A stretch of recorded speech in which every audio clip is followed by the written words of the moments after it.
Great, so I think we'll get started. Good afternoon, everybody. This is the first of regular media briefings that we're planning in order to balance our need to work on the response to COVID-19 and the public's need for timely and accurate information. I'm Dr. Jennifer Vines. I'm the Multnomah County Health Officer, and I'm the lead health officer for the 3 counties that make up the Portland Metro region, Multnomah, Washington, and Clackamas counties. I'm joined today by Dr. Dean Seidlinger, our state health officer, Dr. Christina Baumann, the Washington County Health Officer, and Dr. Sarah Present, the Clackamas County Health Officer. So it was just 1 week ago we were saying there were no cases in Oregon. This situation has evolved even more quickly than we originally anticipated. We've fully acknowledged the concern on the part of the public about what spread of this virus means to us as a community and as a state. Our thoughts are with our colleagues and the people of Washington State who are working hard to contain the virus in the Seattle area. In the last week, we have had a confirmed case in a Washington County resident and a presumed case in a close household contact. We continue to emphasize close and prolonged contact as the highest risk of transmission. In response to a community request, Clackamas County tested several individuals associated with the Lake Oswego School District who had mild symptoms and who would not have otherwise met Centers for Disease Control criteria for testing. All of those tests were negative. There have been cases in Umatilla County in Oregon, cases in the state of Washington, cases in the state of California, and the CDC has opened up testing criteria as of just yesterday. So the CDC creates guidance for the entire country, and part of our job is to tailor this guidance for Oregon and individual counties. Almost all of the cases now in the western states have been community acquired. In other words, no links to travelers with COVID-19. We commend our health system partners for their collaboration and for being on the alert for potential cases. For now, the Oregon State Public Health Lab can test 80 specimens, which is approximately 40 people per day. This lab capability and the staff who make it happen are an enormous asset. Because of our finite testing capacity, we have agreed for now to prioritize testing for hospitalized individuals who have symptoms of a serious viral lung infection and are negative for influenza. A positive test goes to CDC for confirmation, and we are confident in our supplies, methods, and the skills of our lab staff. We anticipate additional lab capacity in the coming weeks and months. So what is public health doing? Local public health is continuing to connect with travelers returning from China. We will continue to follow up on individual confirmed cases and notify people who were exposed to ask them to self-isolate for 14 days on symptom watch. Because the cases so far in Oregon were not associated with travel, we are preparing for the possibility of increasing community-wide transmission. Based on limited information, our working assumption is that the impact to our community and health systems will be similar to a bad flu season in terms of the number of seriously ill people and the potential strain on healthcare resources. With that in mind, we are preparing guidance and plans for older adults and other vulnerable people who live in detention facilities, long-term care facilities, shelters, and those who may be unhoused. What are our community messages? Right now, it's stay home if you are sick. Please only seek health care if you otherwise would. Until Oregon is able to do more COVID-19 testing, the test again is prioritized for people sick enough to be hospitalized with symptoms of a viral lung infection. The temporary criteria for testing comes from a desire to protect our healthcare workers from those who are sickest and may need the kind of care that poses an exposure risk to our frontline workers.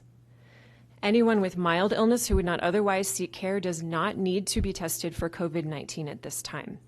There is no specific treatment, and our recommendation is to stay home until you are completely well for 24 hours. We know that people will still need care at clinics for cough illnesses. We urge outpatient clinic providers to go to the Multnomah County website for advice on basic infection control to get patients the care they need and minimize the risk to their staff and other patients. This is important. We are also renewing our public health advice to get a flu vaccine. Flu season can last well into the spring, and some regional flu indicators ticked up a bit last week instead of continuing to go down. The flu vaccine is an excellent way to lower your chances of having a cough illness and be able to continue working and going to school. Everyone aged 6 months and older should have this year's seasonal flu vaccine, which recent CDC reports suggest is a fairly good match to circulating strains. We are often asked about social distancing strategies, and by that I mean canceling events, recommending telecommuting, and closing schools. We do not take these decisions lightly, given the social disruption and potential of far-reaching ripple effects on our kids' education and our various workforce members. The clear consensus from regional and state public health officials is that as of right now, COVID-19 is not severe enough or widespread enough to proactively implement preventive school closures and cancellation of communal events. We realize there is room for individual school and district decision making. We do not have set thresholds at this point and are closely watching what is happening in other states, what measures are being implemented, and how effective they are at minimizing spread. For everybody else, if you are well, we are not recommending any changes to people's daily routines. And please do not discriminate based on your perception of where you perceive someone to be from or where you think they may have traveled. Finally, to make sure people get the health care they need and don't spread the virus unintentionally in healthcare settings, our messages are the following. Again, only seek health care if you otherwise would. Employers, please do not require testing or a note for return to work. And know that for right now, COVID-19 testing is only available to people sick enough to be hospitalized. If you have a loved one hospitalized or in a long-term care facility, we urge you, for the time being, to try to limit the number of visitors to adults, by that I mean over age 12, who are well, and ideally no more than 2 at a time. We also want to acknowledge that some communities have different practices around the presence of family when someone is ill, and we urge those communities to make sure everyone is well who is visiting, and we support hospitals to be flexible in their policies depending on the circumstances. That concludes the comments I had prepared. I'm going to turn it now to Dr. Seidlinger. Thank you, Dr. Vines, and thank you everyone for coming. We're having these regular briefings because we know people are scared. This is a novel virus, and the information we learn is changing, and we're committed to changing and responding as we learn that additional information, and also communicating to the general public through all of you.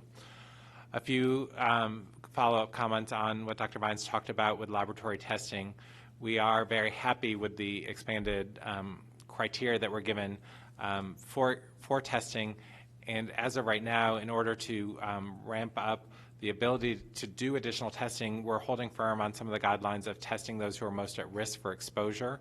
So continuing to follow up any case investigations that we have on these cases, and then perform testing for those who are hospitalized with viral pneumonia and don't have influenza or another source. We anticipate that those guidelines will continue to evolve as we have clinical laboratories up and running, and as we're better able to do outreach to our healthcare providers to ensure that they have the equipment they need in outpatient settings, for example, to protect their healthcare workers who need to collect these specimens and do it in a safe manner that doesn't put them at risk or future patients at risk. So we're continuing to work with our local public health partners as well as our tribal health partners and our healthcare partners to assess what that'll look like. Again, thank you for helping us to get the word out. We know that you likely get tired of us talking about washing your hands, covering your cough, and not touching your mouth, nose, or eyes. I try very hard not to do that during these press conferences so that there's not a picture of me going around, as there have been some other health officials. But I joke and laugh a little bit, but those simple measures are really some of the best things that we can do right now as individuals to protect ourselves and to protect our families, and really to protect the broader health of Oregonians. They're very effective, and if people implement them on a regular basis and stay home when they're sick, we'll definitely see a decrease in spread of COVID-19 as well as influenza and other infections here in Oregon. With that, I will turn it over to my colleagues.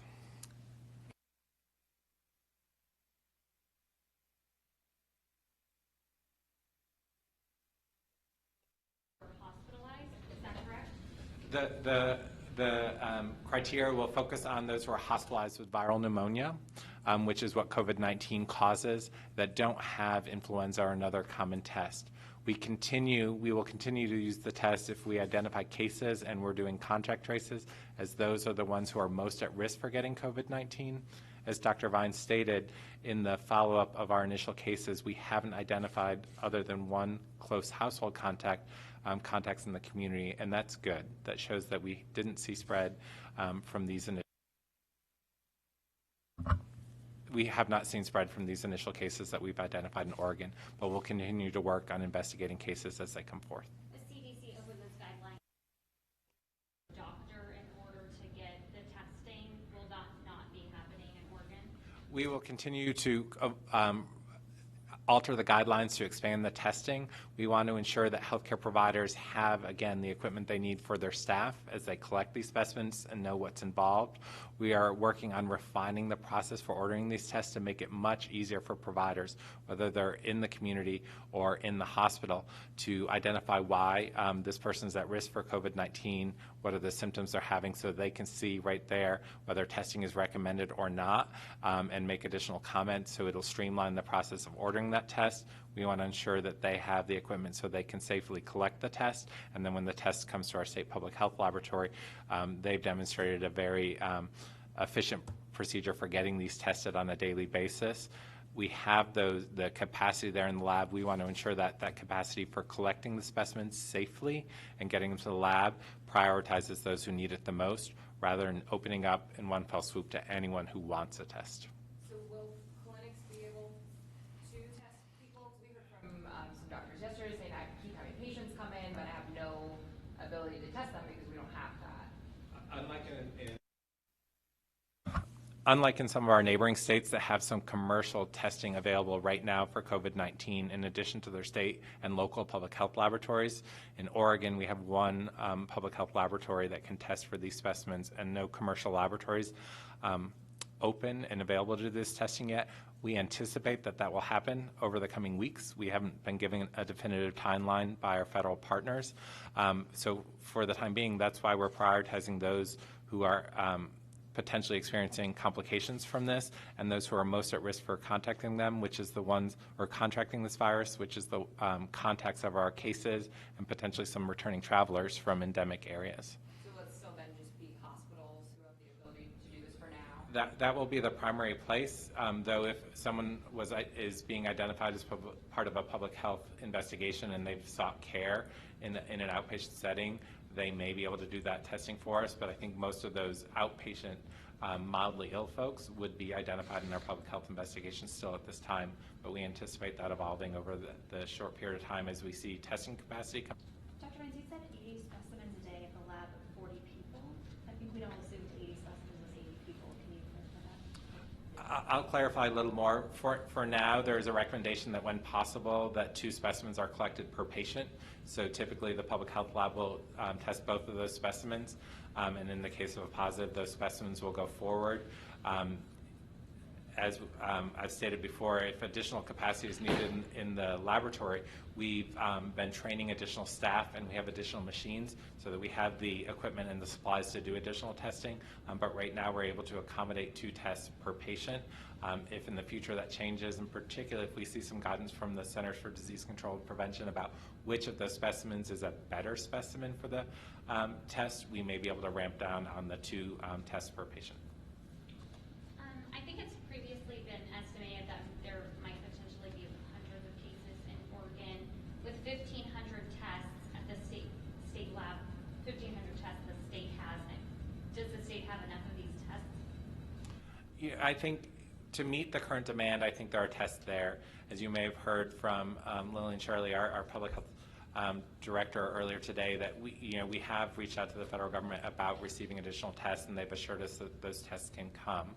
We are very concerned, and we want to work to ensure that those tests are used for those most at risk, which is why the criteria of opening up to all potential people who would like a test, who visit their doctor and ask for that test, may overwhelm the supply right now, which is why we're really working with our healthcare providers and local public health partners to test those who are most at risk. And as additional commercial testing comes online, we would see additional tests. Those wouldn't come out of that allocation that we're hearing from the federal government, which is really prioritized towards our public health lab system. And to clarify, that 1,500 number actually means 750 people. It depends. So the specimens we've gotten from people have ranged from 1 to 4 per person, and if we batch the tests, we can certainly make them go further, and that's the full 1,500. If we only test limited numbers per day, those will go down sooner, but we have a commitment from our federal partners that they will restock these tests, and they're working very quickly to ensure that the public health laboratory system across the country has those tests.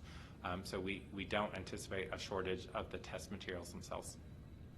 So my understanding is so that individuals who have mild symptoms, do I understand correctly that there isn't necessarily a benefit to identifying what they have if it's coronavirus?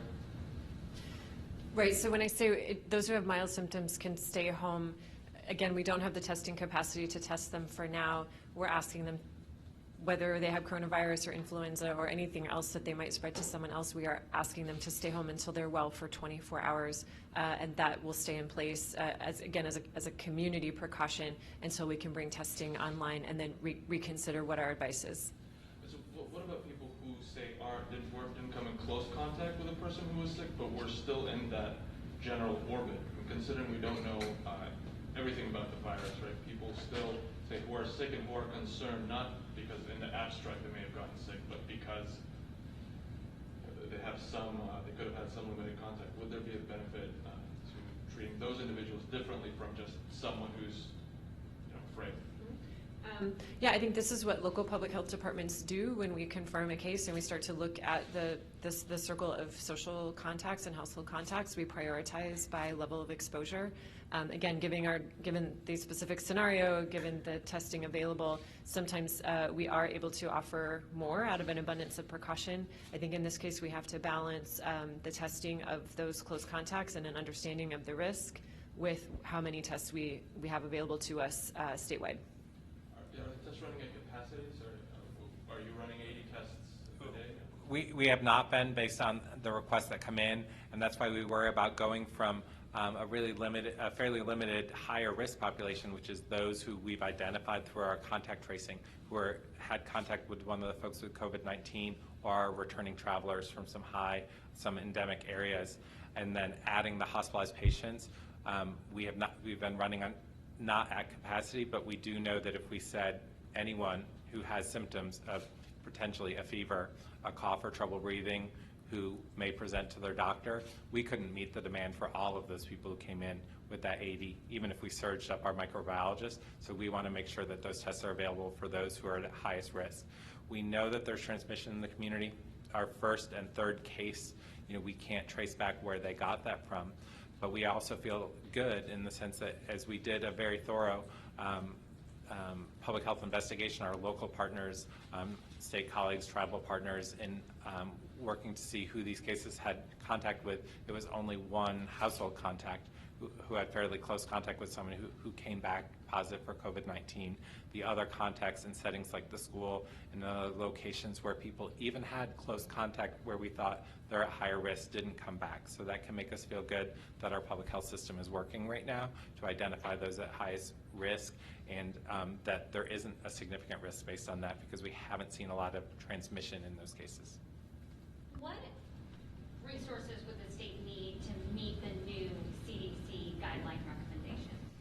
So we want to assure that healthcare providers know what personal protective equipment their staff would need in order to do this test. This test can put that healthcare risk at a higher risk for infection during the collection method. So do they have the masks and face shields and other protective equipment they need for their staff?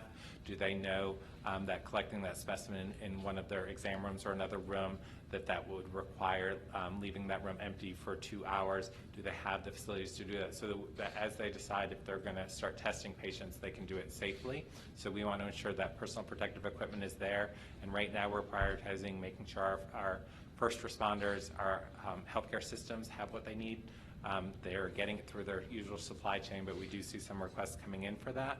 So we want to make sure that system's in place. And we want to make sure that we have the tests available to test those who are sick and in the hospital, as well as the contacts that are identified during a public health investigation.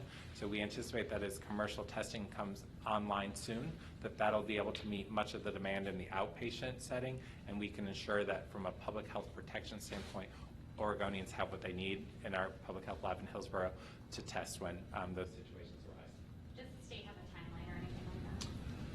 We don't. We've been told from the federal government that we anticipate those commercial testing coming online in the next week or two. The federal government continues to have calls with commercial labs, and we do know that there are academic and commercial testing going on in neighboring states, so we hope that'll be soon. Do you know how long is a person with COVID-19, how long they might be able to spread that they're contagious for? Do we know that yet? So again, we're still learning about this virus. I don't think we have that pinned down yet. I know you are all aware of reports of people testing positive for the virus and potentially spreading the virus before symptoms start. We are still working on an assumption that we've linked to other new coronaviruses, which is that people are most infectious when they have symptoms, and especially when they're coughing. So as far as how long they're infectious, it's until their symptoms resolve, and then we're adding the 24 hours to that out of an abundance of caution to say make sure you're completely well for 24 hours at a minimum if you've had any kind of mild cough illness. So how many tests are we running per day? We can't do 80, but how many are we actually doing? I don't have the total test numbers in front of me, but we've been running the tests that arrive, and we haven't had to postpone any. We've had typically between 10 and 20 individuals that are tested in our public health lab. Why is it so much lower than the amount we're able to test? Because we want to test those who are most at risk. So we've identified those who are hospitalized with severe respiratory illness and are testing those specimens, as well as all the specimens that our local public health partners, both in the metro area in Washington and Clackamas County, as well as in Umatilla County, have identified as contacts to those first 3 cases. And those are the cases that were identified at most at risk. Other folks who may have had contacts with these individuals didn't have the prolonged close contact that would put them at higher risk for this than the general public. Would there be a benefit, though, to testing people just to know that they have it, so they are more likely to stay home if people are concerned? There definitely is a benefit, but it doesn't change our messaging or what we're asking people to do. We talk about this during flu season, that people with mild illness who aren't having trouble breathing, who don't feel bad enough to go seek care, don't need to seek care just to get that test. It can put our healthcare providers at risk. It can also put that individual at risk for other infections that may be in that setting. So we ask, and we continue to ask, that people with mild symptoms would stay home and recover and stay home for another 24 hours before they return to work or school. And we know that this is a novel virus and people are more concerned, but so as we learn more about this virus, one thing that seems to hold true is the vast majority of people have mild symptoms and recover without any interventions, and that's 4 out of 5 people. The much smaller percentage do have some need for additional medical attention, and we encourage folks that if they need to seek medical attention, they call ahead, alert the provider so they can make arrangements to come in safely. And again, those with urgent medical needs, call 911 so they can get the care they need. So Dean, I'm trying to put together sort of like the logical steps here. So there are individuals, say, who are closer in that circle of potential exposure, say students at the school who didn't have close contact with the individual, right? There's some who might be sick and who have said that they are sick. Right. And they can't get tested, okay? Because they're not quite within that circle. Now their symptoms might be mild, and them, say, getting tested wouldn't necessarily change their course of treatment, just stay home. However, if they know that they have the coronavirus, they would, say, be more likely to stay home. And if they do have the coronavirus, while their condition might be mild, they could spread it to others who are much more vulnerable, right? So given that there is the capacity to test more, why not expand the circle to include to people who have just one another degree of separation? And I think as part of our public health investigation, hopefully our local public health colleagues feel this way, we were very more liberal in testing individuals, whether it was at the school or other contexts, because we wanted to try and determine, okay, we've identified our first patient, a household contact, and then a third patient in another part of the state. For those who are most at risk, to be fairly liberal with contact at the school or in other places who had symptoms. Because again, if you don't have symptoms, you likely don't have COVID-19. People will have some mild symptoms, so we even included those mild symptoms in our contact tracing and ability to test. So can anybody who's, say, at the school get tested if they have symptoms? We currently identified those who are most at risk, and there were others who didn't have symptoms who were not tested, and now we are beyond the 14-day window when those people were last exposed to the individual who tested positive. And so likely any infection they develop now is likely due to seasonal influenza or potentially to exposure out in the community to another virus or potentially this virus. But we haven't seen significant illnesses in the folks that we've been interviewing who had the contact. So, has OHA received test kits from providers that it's chosen not to test? No, we for providers who want to submit a test, they have to contact public health. We talk about the potential risk exposures and whether or not testing is warranted. So testing doesn't come in. That hasn't been discussed with our local or state public health officials. So no, we haven't had to turn away tests that have arrived at the Hillsborough facility. So you tested every kit that you've received? Yes. Have tests come from physicians? We have received tests from those who weren't part of the initial investigation criteria that we had, but from the CDC criteria on hospitalized patient with severe respiratory symptoms that we have tested, yes. I just want to go back to what you just said. I think that's significant. That pool of people that were potentially exposed to the school has not become a big, widespread indicator of people getting this illness. Can you just go over that one more time? And what does that show you as far as potential future movement of this in the state? I can talk again, or I don't know if you, Dr. President can talk. Yeah. I need to look to my left. No, I do just want to reiterate that the case at the Forest Hills Elementary School, the school did close out of an abundance of caution and to get a better sense of the situation after that first case was identified in an employee there.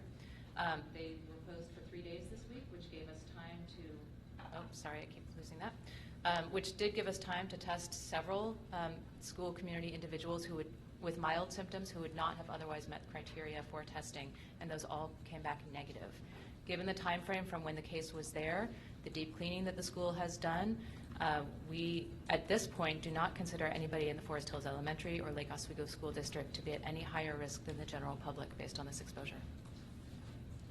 You guys have said several people were tested. Do you have an actual number of how many people were tested in terms of who had contact with that school?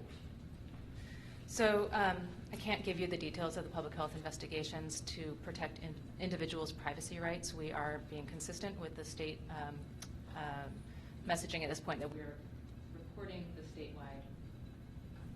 the statewide numbers of people under investigation. But I do feel confident that we've tested enough to feel secure that there's not widespread community transmission within the school. So how many tests has OHA requested, or how many tests are expected to come in, and how many are necessary to meet what you envision to be the demand? Do you mean test kits from the federal government? Either that or commercial. So I don't have an idea on the test kits from the federal government. I know they're ramping up to releasing 1,500 test kits total. There's about 500 tests available. I know that the federal government is releasing 1,500 test kits. There's about 500 tests available, or up to 500 tests available in that, depending on how they're batched and how many you do together. And the federal government says that those tests are enough to meet demand within the public health system. The commercial laboratories, academic laboratories that are coming on board draw from a different pool of reagents, and we know that, again, we have those testing ability in our neighbors to the north, as well as in California and several other states. We just don't have that here, and that's a conversation between the labs and our federal partners who have to approve their tests. Oregon State Public Health Lab and Public Health here isn't a part of the approval process. How many people would you like to be able to test a day? I'd like to be able to test enough people a day to answer our questions about, are we seeing community transmission from cases that we identified? And for those who are hospitalized with complications, do they or do they not have COVID-19? I think my answer will change as we potentially identify more cases in the community or learn more about this virus, and if there are particular